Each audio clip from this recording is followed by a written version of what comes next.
Depuis qu'on est jeune et qu'on s'est lancé dans le football, on a tous ce rêve de faire notre passion un métier. De pouvoir faire du football dans un stade rempli avec 50 000 personnes, avec toutes les caméras braquées sur nous et de passer à la télévision. On a tous ce rêve-là, de pouvoir gagner des millions et être célèbre uniquement en jouant au football. C'est le rêve. Mais il y en a beaucoup qui n'ont pas conscience des sacrifices que nous devons faire pour l'être. Et ensuite, comment espérer avoir le niveau professionnel? Quelle est la différence entre un amateur et un professionnel? Comment faire pour l'être? Je vous explique tout ça dans cette vidéo. Bam.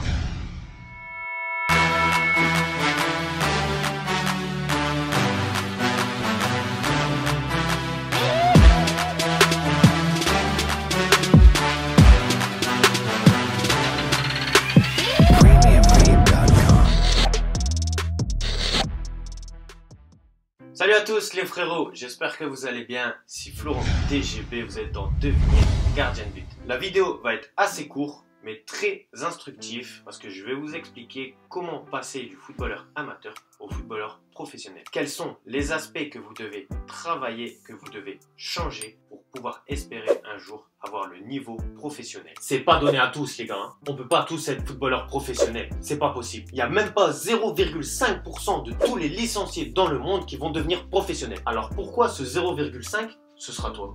Pourquoi? Dans cette vidéo, je vous expliquerai pas comment faire pour devenir un footballeur professionnel, je le ferai dans une autre vidéo. Dans cette vidéo, je vous explique la différence entre un amateur et un professionnel. Et grâce à ça, vous pouvez prendre conscience de ce que vous devez travailler pour espérer, pourquoi pas, être professionnel. Peut-être que dans cette vidéo, vous allez tous comprendre, mais vous n'allez pas savoir les appliquer. Parce que le dire, c'est très facile. Mais le faire, c'est encore autre chose. Sinon, moi, je serais professionnel. Malheureusement, je le suis pas. Il y avait énormément de choses que je prenais pas conscience quand j'étais jeune. Et si j'avais eu cette conscience-là quand j'étais plus jeune, j'aurais peut-être pas été professionnel, mais je sais que j'aurais pu jouer à un meilleur niveau auquel je joue actuellement. C'est sûr et certain. J'ai eu beaucoup de regrets.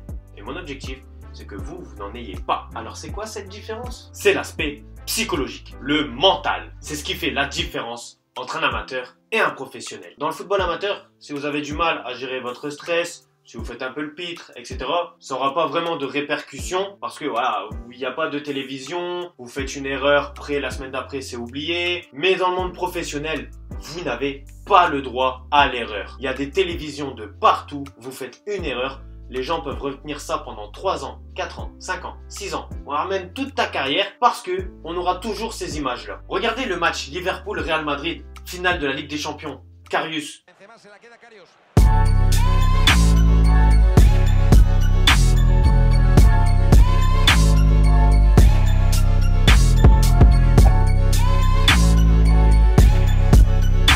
Music licensing reimagined.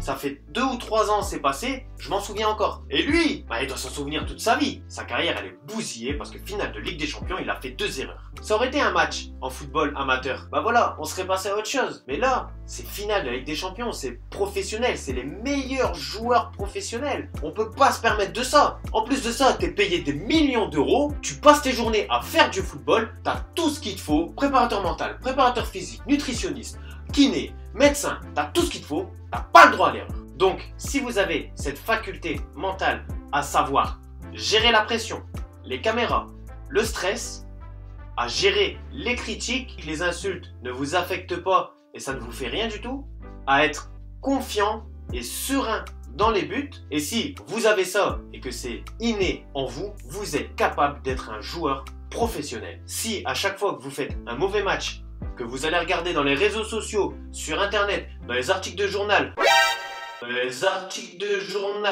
No, God, please, no, no! Toutes les critiques qu'il y a sur vous et que ça vous affecte et que à cause de ça vous partez en dépression, vous ne serez pas capable d'être un footballeur professionnel. Alors ouais, être footballeur professionnel c'est la belle vie, hein, mais il y a énormément de joueurs qui sont partis en dépression à cause de ça. Donc dans la tête, il faut savoir être costaud. Si vous êtes le genre de personne où à chaque fois qu'on vous fasse un compliment, vous êtes là, vous avez la banane, vous avez besoin d'avoir des compliments et que juste après il y a une autre personne qui vous trouve nul, vous boudez, ça vous affecte, vous n'êtes pas capable d'être un footballeur professionnel.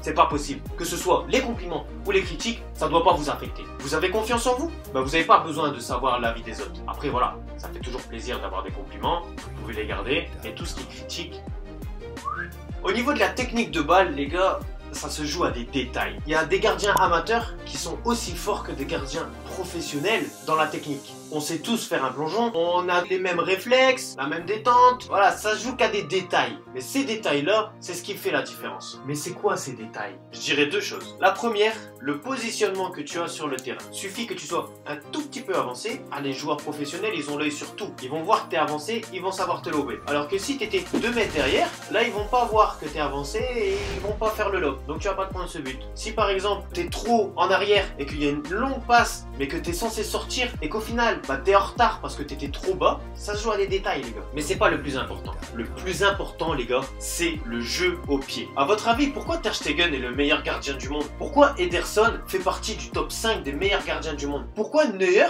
est aussi un très bon gardien et qu'il a été le meilleur pendant plusieurs années? Parce que ces gardiens-là, on peut les mettre dans le champ. C'est de très bons joueurs de foot. Ils sont même plus forts que des joueurs amateurs, des attaquants, des milieux, des défenseurs. J'exagère un petit peu, mais bon, c'est pour vous faire prendre conscience des choses. Un très bon gardien amateur, il va savoir faire un dégagement en volée tendu. Les gardiens professionnels, c'est dégagement tendu dans les pieds du coéquipier sans qu'il bouge, pied droit, pied gauche. Ah ouais, ils passent leur temps à s'entraîner, du coup bah, leur pied droit est aussi bon que leur pied gauche, hein. Pas tous bien sûr, mais j'ai vu des gardiens qui ont à peine le niveau Ligue 1, pied droit, pied gauche, c'est la même chose, tendu. Je me suis dit mais comment c'est possible? Mais imaginez-vous le meilleur gardien du monde, ce qu'il peut faire. Tu le mets où tu veux, il va te toucher la barre. Et malheureusement, le football, c'est aussi de la chance. Il faut que vous soyez présent au bon moment et au bon endroit et que vous soyez bon ce match-là. Il y a des gardiens, ils sont pas voués à être professionnels, mais ils ont été très bons à un match dans leur vie. C'est ce qui leur a permis de sauter une marche. Et avec cette marche-là, il a réussi encore à être bon. Du coup, il est passé professionnel. Ça a été le cas pour une personne qui avait galéré en U19. Et aujourd'hui, cette personne-là, elle est champion du monde. Elle a soulevé la coupe, alors que nous, on soulève. À part ça, moi j'ai rien soulevé moi. Et c'est ça aussi qui est important. Parce que dès que vous avez cette chance-là, il faut que vous ayez cette faculté à savoir gérer la pression et amusez-vous. Faites ce que vous avez à faire. Pas de pression. Kiffez ce moment. Ayez confiance en vous et après ça partira tout seul. Voilà les gars, c'est la fin de cette vidéo. Comme je vous ai dit, elle est courte. N'espérez pas être un jour footballeur professionnel parce que vous avez vu ma vidéo. Moi, j'ai jamais été footballeur professionnel, donc peut-être que je suis mal placé pour parler. Mais peut-être que cette vidéo va te faire prendre conscience d'une chose qui va faire la différence. Et j'espère que ce sera le cas pour toi. N'espère pas être footballeur professionnel après voir cette vidéo. Fais les choses pour d'abord être un très bon gardien et ensuite fixe-toi des objectifs pour espérer être professionnel. Si tu as kiffé la vidéo, tu mets le pouce bleu, ça me ferait super plaisir. Et si tu m'as découvert à travers cette vidéo, n'hésite pas à t'abonner, tu cliques, tu t'abonnes, t'actives la cloche pour rien rater de mes vidéos, ça me ferait très plaisir. Sur ce, je te dis bon après-midi et je vous dis à la prochaine pour une nouvelle vidéo. Bye.